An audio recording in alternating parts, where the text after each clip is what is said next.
mortgage business. And thankfully, though, Matt Englett is back with us, managing partner of KEL Attorneys down in Orlando. I don't know why we keep going to like all the warmest places in the country today, and I think it's on purpose just to torture me. I hope your weather is better than ours, Matt. It is today. Hey, by the way, Tracy, I'm glad to hear that Alma G chose to go and to cut hair instead of the law. We have too many lawyers. I will tell her that she made a wise decision. You know, most attorneys say the same thing, and yet there's so many of you out there. Everybody is miserable in this job, and yet everybody's in law school. What's up with that? No, I enjoy it. There's just too many lawyers out there. We need more people who can cut good hair. We need more good hairstylists. You're absolutely right about that. Okay, right. All right. So, but we need you right now to explain to us what is going on with these mortgage lenders. Well, look, are you talking about the possible settlement with the, what's going on is the attorney generals have filed suit against all these major lenders, and they're in the process up in Washington of coming up with the terms of the settlement. You know, look, we represent a lot of people who are in foreclosure, a lot of homeowners, and we want to make sure that the terms include just the ability for every homeowner to get a fair shake.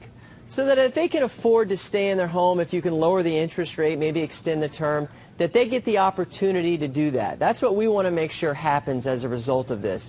I think where the controversy comes in is that some attorney generals are pushing for principal reductions, and that really is, there's a lot of controversy there, because quite honestly, I mean, we're talking about a figure, a settlement figure, anywhere from $5 billion to maybe $20 billion are the figures that I've heard about.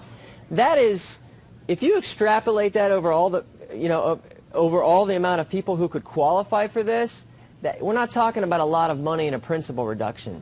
So, I think it's bad public policy at this point in the game to be talking about principal reductions. We just want to make sure that every homeowner can get a fair shake, and if they can get their interest rate lowered and afford their home, that would be great. All right, but we're not seeing that happen. We got foreclosures on the rise, although that cracks me up too, because banks don't want to own these homes, right? The last thing a bank wants to do is be a realtor.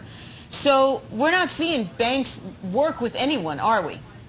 No, we're not. And that's, they're also talking about doing away with the HAMP program, which has not been successful. Everyone admits that. But really the reason why is because the banks have never really given it a fair shake. I mean, even if you can qualify for the thing, you have to fight with the bank for months on end just to get them to agree to do what they already agreed to do, is becoming participants in the HAMP program. So the banks have never really embraced this whole, hey, let's try to modify people's loans, and that's part of the reason why we're going through this these settlement negotiations with the attorney generals. And what do you think is going to happen? Like, what's your best guess of how these things are going to work out? And because this whole, the fact that shareholders are suing Bank of America over foreclosure practices, it almost seems surreal to me. Yeah, look, I think at the end of the day, what's going to happen, they're going to set aside some money, and they're going to take that money and use it to modify some people's mortgages. The modifications that they do will be very similar to what we've already seen with the HAMP program. So they will look at reducing the interest rate of some people's loans who qualify and maybe extending the term. And that's probably about the extent of it. If you take let's just say that it's a $20 billion settlement. If you extrapolate that over the amount of people who can qualify for it, you're only talking about a few $1,000s per person. So we cannot reduce people's principal. What's going to happen is they're just going to end up, you're going to see more of the same of what we've already seen with the HAMP program. Yeah, because if they reduce principal, banks take a hit.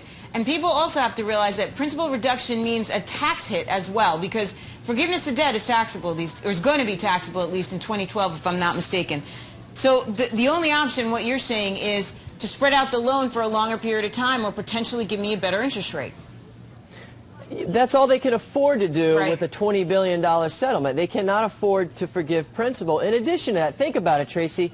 If they were to say, okay, we have billions of dollars and we're now going to forgive principal if you're upside down on your home, well, that's going to cause a whole nother wave of people to fall behind on their mortgage because they want that deal as well. So are we learning anything, Matt? I mean, are you starting to see changes in the mortgage industry Are they doing a better job of vetting people out? Or because I get, you know, bits and pieces of, we're going back to our old ways already. Yeah, I don't see it getting better yet. Now, in Florida here and in other hard-hit states, the foreclosures have actually gone down. The filings have. They're still out there. There's still homes that need to be foreclosed on. But supposedly right now, these big banks are reworking the system, and they're going to different attorneys. And so supposedly they're going to make the system in which they go through a foreclosure much better. That's remained to be seen yet, though, because they haven't finished that. So we'll see. At the end of the day, though, the government should step out and let this work itself through, shouldn't it? Absolutely. The government's interference in this problem has not really helped things. No, not at all. It never does. But those are my words, not yours. Matt Englett, managing partner of KEL Attorneys down in warm Orlando. Thanks for being with us. As always, Matt, come back.